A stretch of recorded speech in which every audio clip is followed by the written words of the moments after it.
All right, I want to go over the next assignment. I'm going to not have this character card one, just because that way I want to make sure we have enough time to dedicate to that social awareness one and have those turn out maybe better than trying to squeeze this other one in. Okay, so I'm just going to take those character card points and just spread them out over the last couple assignments. All right, but everything else we should be able to fit in. The next assignment is going to be our demo reel. So this is not going to be a demo reel you would ever show the public to get a job, okay? This is going to be something for us just to see, here's our assignments, okay? Right. It's all in level playing field. This chair doesn't go up. So,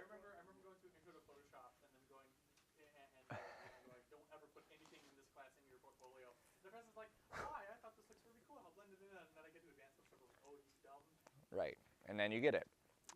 So what we don't want to do is waste time with our demo reel. It should be pretty concise as to how we're doing this. You'll notice that with the social awareness one, I don't believe we did. The demo reel one, the projector map one, maybe the projector one we did fill out a sheet. I'm not filling out sheets. You still have to turn them in, so you will just fill it in based on what we've talked about, okay?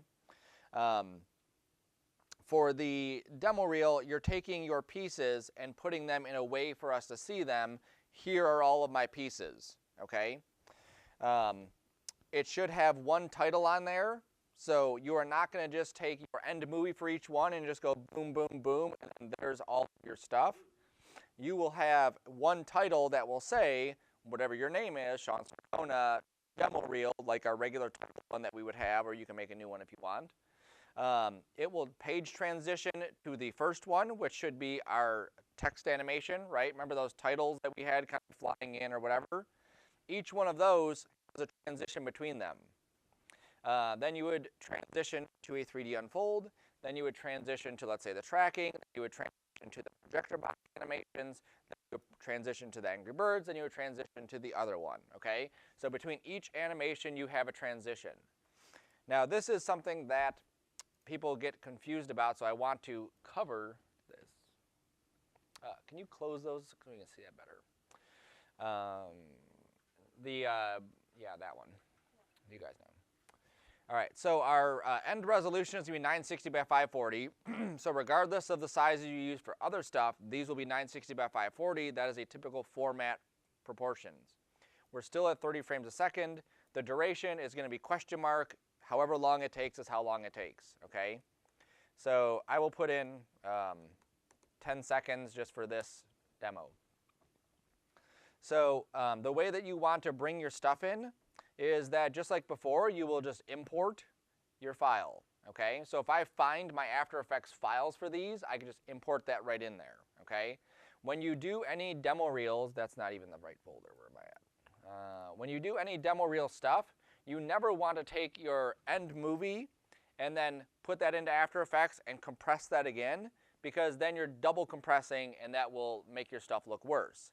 And then let's say you upload it to YouTube, YouTube does its own compressing, which will again make it worse, okay? And then you'll lose your files, you'll download it from YouTube, put it in After Effects again, and then upload it, and you get the idea. Where am I at? 1900. So let's say for my Angry Bird, there's my Angry Bird project. So I'm going to import this into here. And then it will think. There we go. And then just like our titles, when we imported those, there's all the compositions. So if my stuff is organized, which obviously I did not organize this one, it would be somewhere inside here. It is not that one.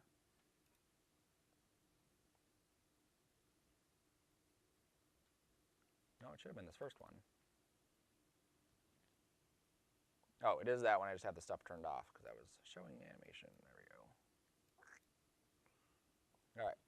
So there's my final composition for that. So an easy way to kind of keep this stuff separated is to say, just rename this Angry Bird _ final.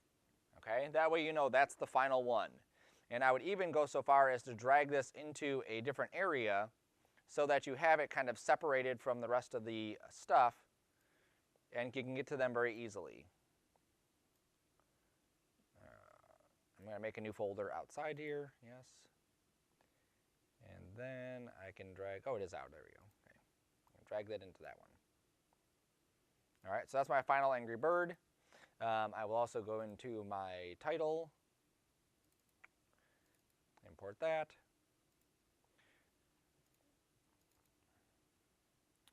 That's not it. It's under here, title sequence, there we go. Okay, and this is assignment 1, 2, 3, 4, 5, 6, 7, 8, 9. This is assignment 9. Oops.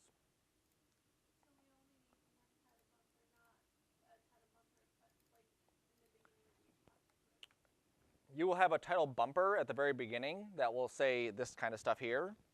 At the bottom of them, you can, if there's obviously enough time to have that where it's not distracting, you can have a little thing on there, which is nice, that says Angry Birds, projector box animation. You can have that. I'm not going to require it, though.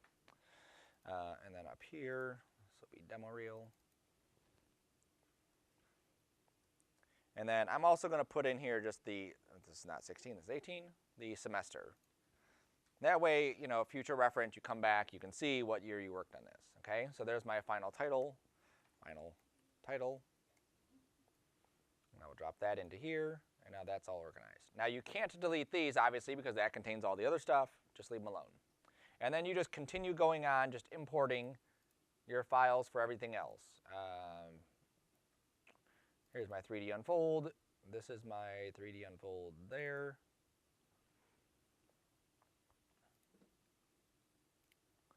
There's my composition, birds and clouds, Background. Nope, that was it, I believe. Nope, that's it. Okay, so there's my final unfold map. So again, unfold, final. Okay, so you get the idea for that. I'm not going to show every single one, but you get the idea. Okay. So then what we're going to do is I'm going to go into my new composition that's over here, and I'm going to start to drag stuff down. Now it should be pretty obvious as to how this goes. I'm going to drag down my title first, right?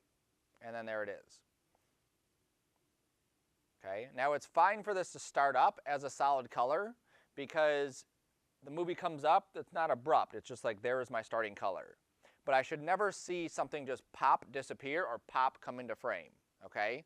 So as I'm playing this, this animates in, it animates in, it animates in. I'm looking for motion blur, obviously still. We still want the motion blur that's on there. You can see that that's coming over from this composition, so that's good. Here's my stuff coming in. Again, motion blur on those, still good. Spelling, check your spelling. And things are animated good, and then it disappears. Now, watch here at the end. What happens to that background? It pops away, right? So I can't have that. I have to have something else there so that it doesn't do that. So I'm going to go into, let's say the next one is going to be my Angry Birds. Okay. So I'm going to drop down my Angry Bird. I'm going to slide this over here to about where it's going to happen. Now just because I put it there, right, it still pops in. The one pops away, the other one pops on. I can't have that still. I have to create some way to transition it. I do not care how you transition it as long as it is a transition, which means it's gradual, it's based on time, it changes, it's not abrupt, okay? Even if it's 3 frames, that's still too abrupt. It has to have some sort of transition that goes from one to the other. Now you'll notice on my Angry Bird guy that I actually have a couple frames at the beginning because of how I set it up originally, where I have that freedom to animate it right here. So that's what I'm going to do is right there, I'm going to make a new transition, or I can go into my transition bucket from the ones I had before and just grab one, right? So I will show making one, shouldn't be anything new, and then I will show bringing one in. So I'm going to add a new solid. That's fine there. That actually matches like the sky, doesn't it? Yeah, it does. So I'm just going to animate position. So I'm start off screen. This is at 5:07. I'm going to go up to, let's say, 5:14 and just pull it straight off. Okay, so we'll just see what happens, right? Oh, that's way too quick. Make that a little longer. There we go. Okay, so there's my transition right there. Now, this is still not a transition. Even though I have something happening, it's still abrupt where this comes on, right? So I have to make sure that the second that this covers the entire screen, which doesn't seem to be any specific number here, so I gotta actually put a keyframe here. There we go. The second this covers the entire screen, that's when the Angry Bird comes onto the screen. Okay, so I just move the Angry Bird over. That way it goes like this, it falls away, that thing comes onto the screen, and then right behind it is that. That is a proper transition. Even though it's simple, it's just one thing swiping across, that's a transition. We don't see any popping, it just flows from one thing to the other. This should still have easy ease on it. And then this should still have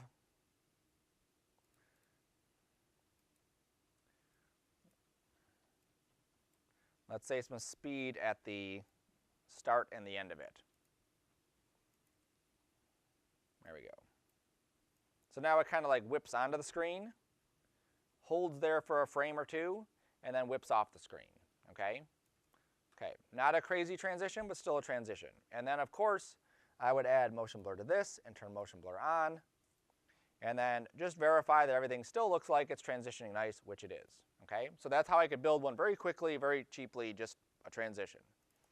And then again, I could go into my transition pack. Here's my transition pack.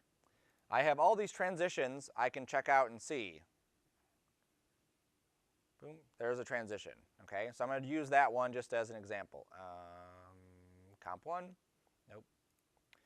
Let me rename this Comp 1 so I know what this is. DemoReel, there we go, okay. So I'm going to go and grab that,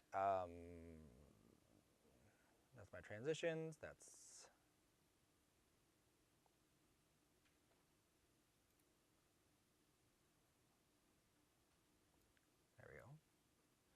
page transitions, yes.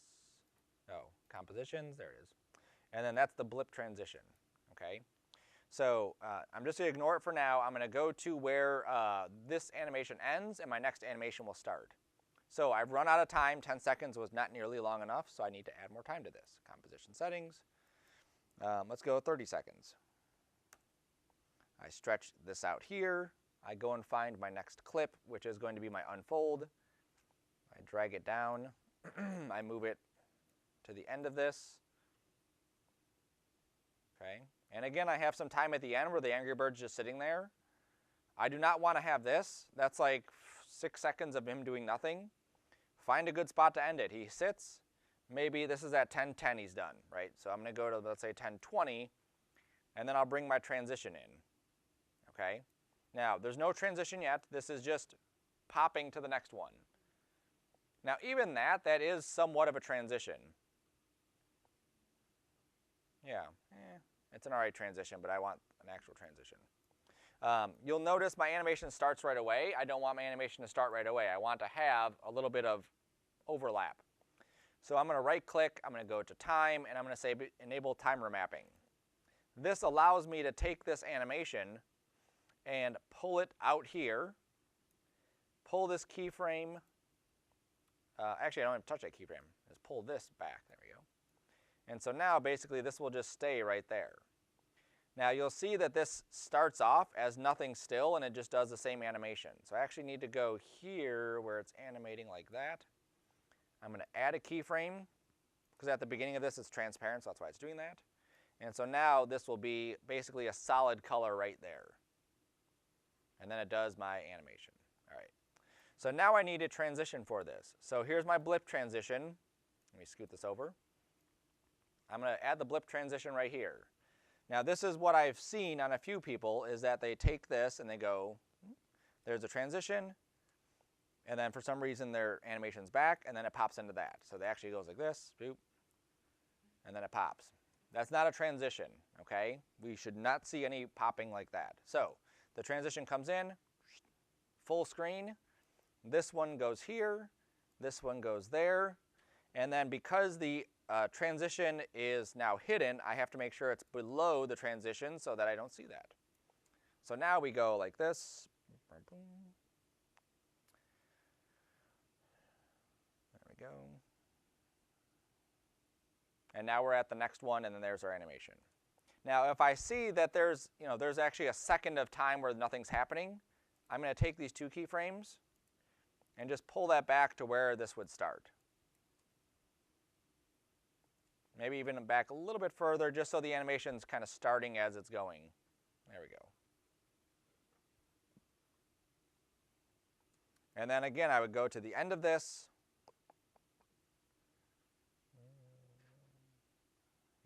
Here. All right, so that's about the end of it. I would do the same thing. I would drop in another transition. Let's say in this one, I'm double checking it. Always check and see what it looks like. That's not a transition, that's just something I use for a transition. Here's a radial transition. That one works. Okay, it goes away and then comes back. Cool. So I'm going to go to my demo reel. I'll drop in the radial transition on top. I'll bring this all the way over here, where the end of my animation is, right about there. This transitions. Once it's covering the screen, I can cut this one, and then whatever my next one is, I just drop it in right there so that as the screen is covered, the other one's there, so when the screen wipes away, it's now back to having the next piece on there, okay? It's one thing to be able to go into After Effects and set some keyframes. It's another thing to be able to create an animation and tell a story with it, okay? And you have to have control over these things and be aware of what you're doing and how to fix it.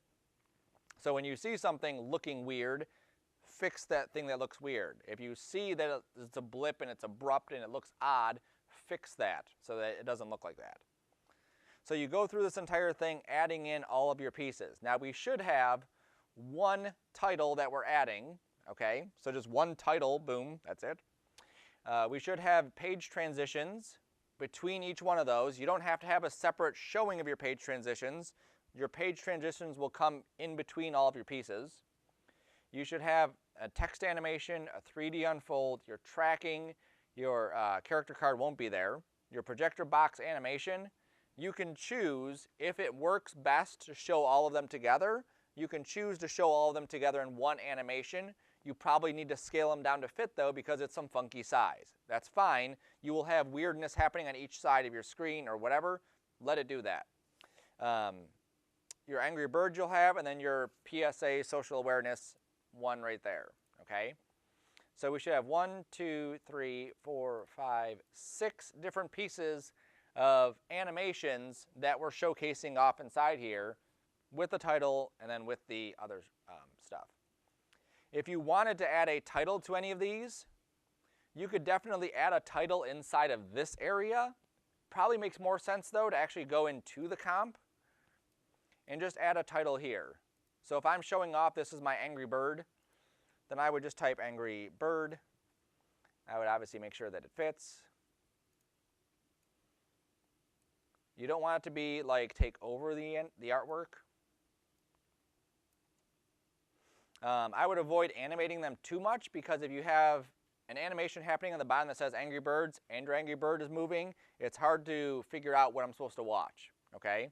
So it can be as simple as that. If you can find a sophisticated, clean way to show the text or animate the text coming on, feel free to do that. Maybe just opacity, animating up, that's all you'd have to do. But I would focus on just getting it together first, then you can kind of play with that. Okay, so now it just says Angry Bird. Now I can see there's Angry Bird. And then when I go to the next one, then I would have my map, and so I could double click the map, add a piece of text.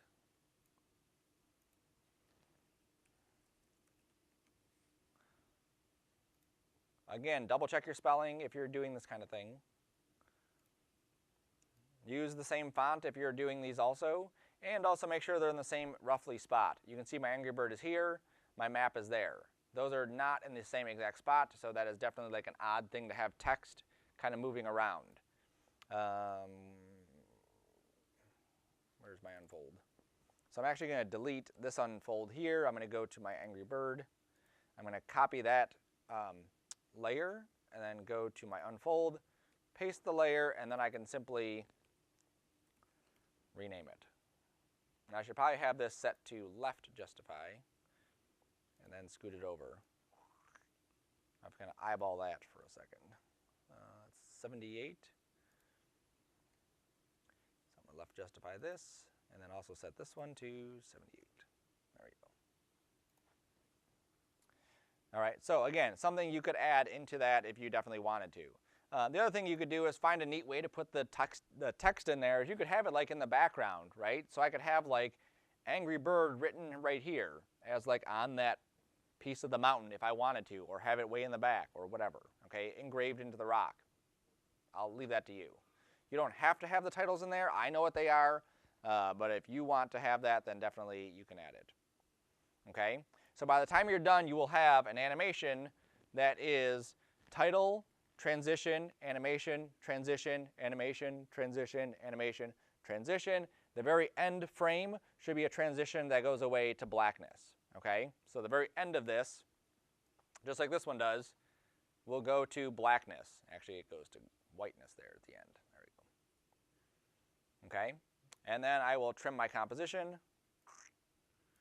And then I will make my movie. Now this is something that in After Effects 2018, the version that's on these computers does not have an issue with this.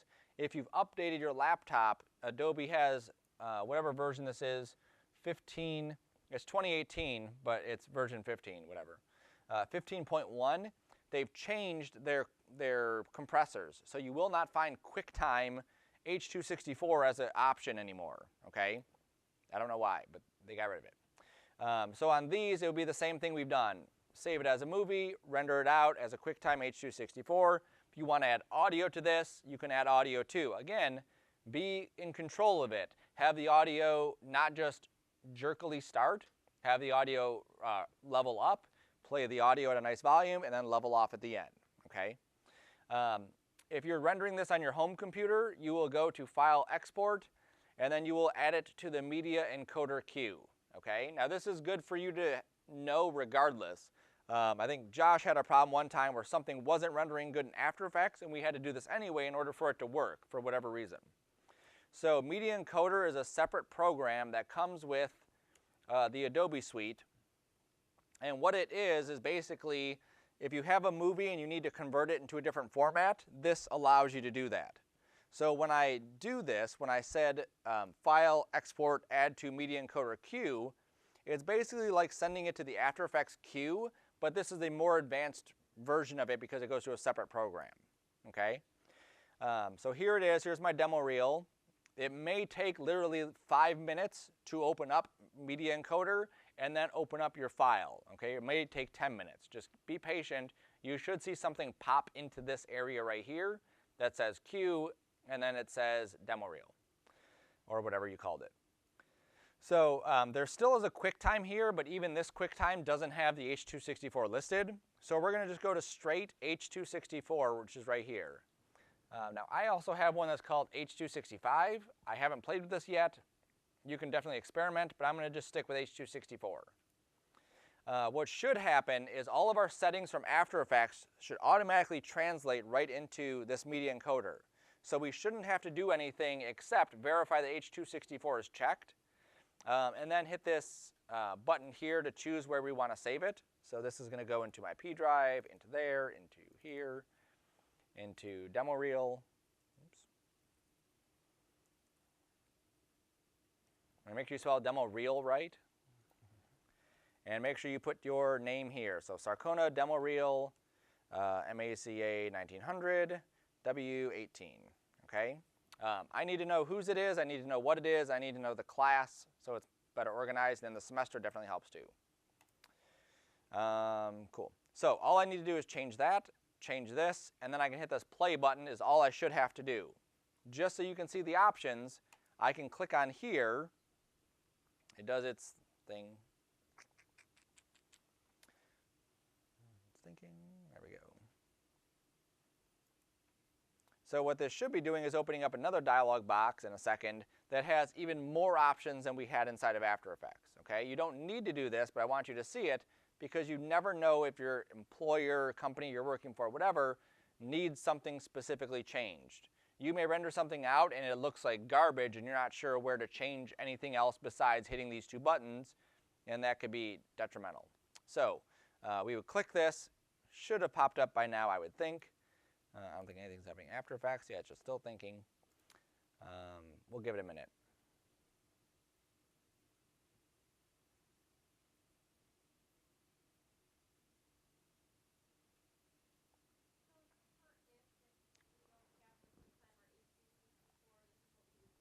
Correct.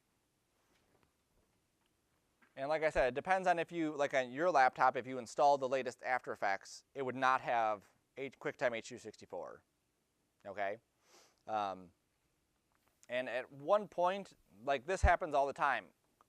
QuickTime H.264 comes with QuickTime. That's why you have to have QuickTime installed in your computer to even see that option.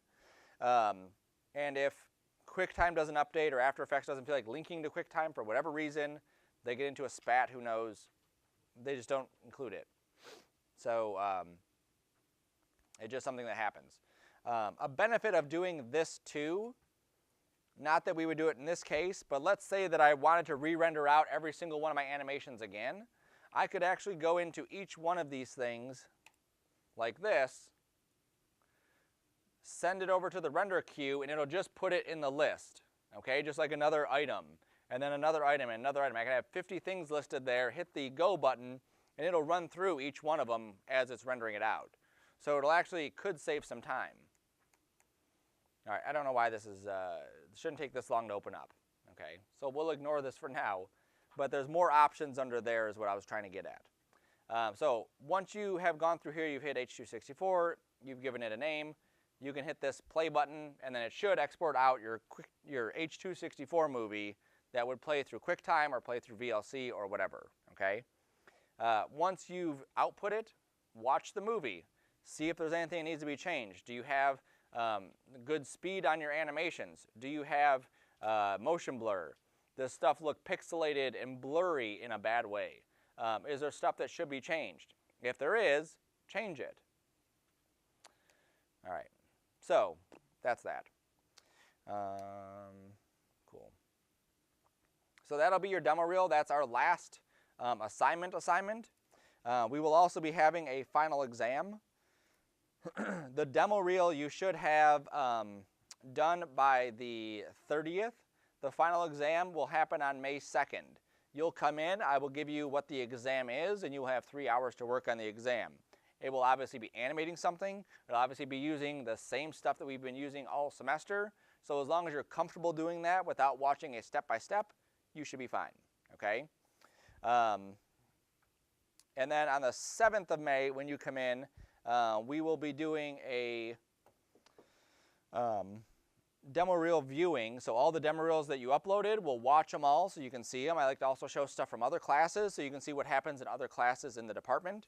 And then the 9th is just going to be a, if you want to come in and grab your files off the computer if you need to or whatever, you can do that. We don't have an official class day that day, okay?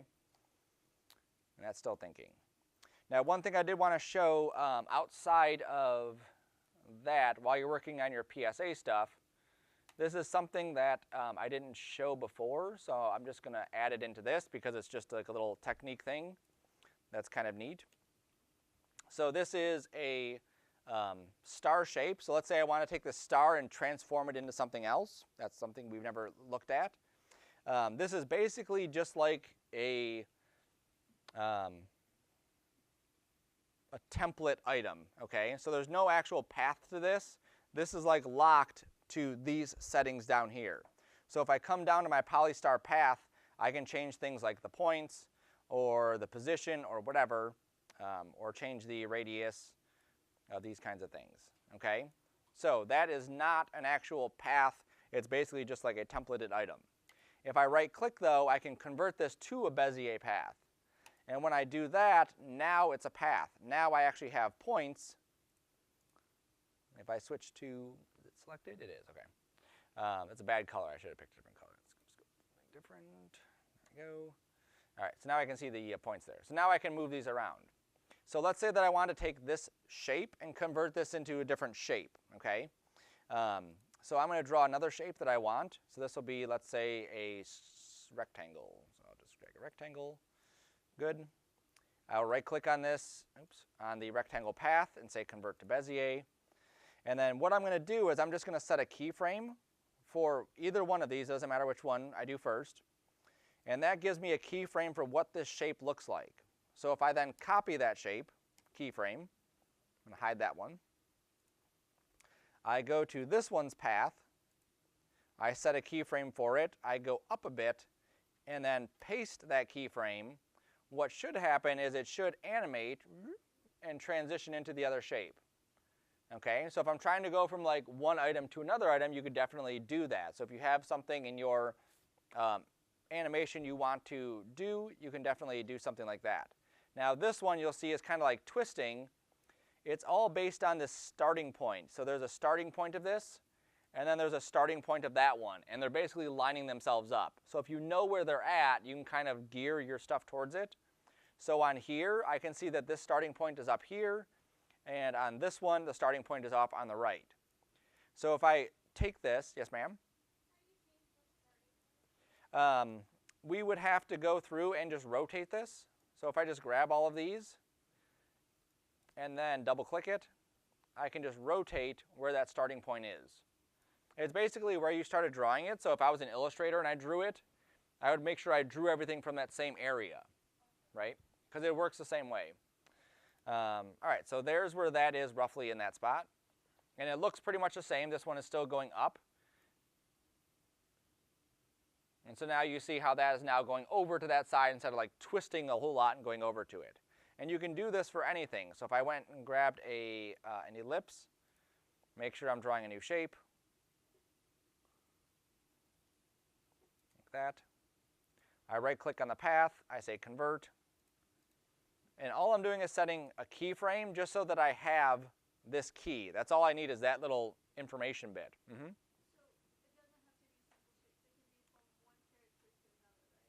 It could, yeah. It just gets more complicated because each character piece is a separate shape or could be a separate shape, right? Yeah, so we just have to combine all the shapes like into one layer. Because you can't. Well, no, because it would be separate shapes. So like, let's say the angry bird, I have the circle for him and I have his eyes and whatever else. Each one of those pieces would have their own keyframe. And I would have to tell it where I want each one of those things to go. Right, you couldn't combine them like that. What you would do is, let's say the angry bird I'm converting into one angry bird to a different angry bird, okay? So I basically do like the eyes separate, the body separate, and the hat and whatever else separate. If there's something that isn't on the other one, I would just animate that one scaling down or disappearing, right? So let's say I'm taking my angry bird and turning him into a jukebox, right? So my angry bird, his outside shape would just get bigger to a jukebox, but then let's say that there's a couple icons on there where there would be knobs. His eyes would go to the knobs, and then there's nothing for the mouth, so I just scale the mouth down to nothing. Okay? So it's a lot more work to do something more complex than just one shape to the other, but it definitely can be done. So I'll paste that one here, oops, right here. And I will hide that one. Oops, apparently I did not copy that. Let's try that again. Copy this one, that one, paste it, there we go.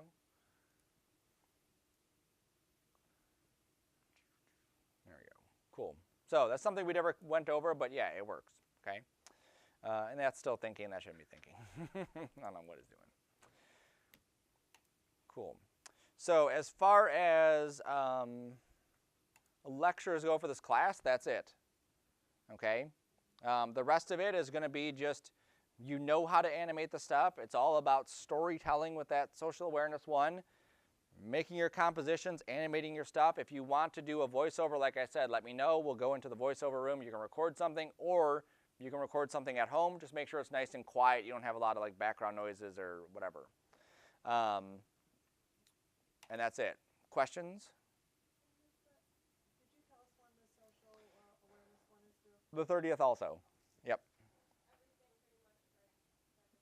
Yep, have it done by the 30th. And that demo reel one shouldn't take you terribly too long. It is. It's just cutting and piecing it together. As long as you have your stuff and you know where each end comp is, it's super easy. And the social awareness is not going in the reel. It will, yes. It will. That's your design rule one is the social awareness one. Oh. Okay, anything else? All right.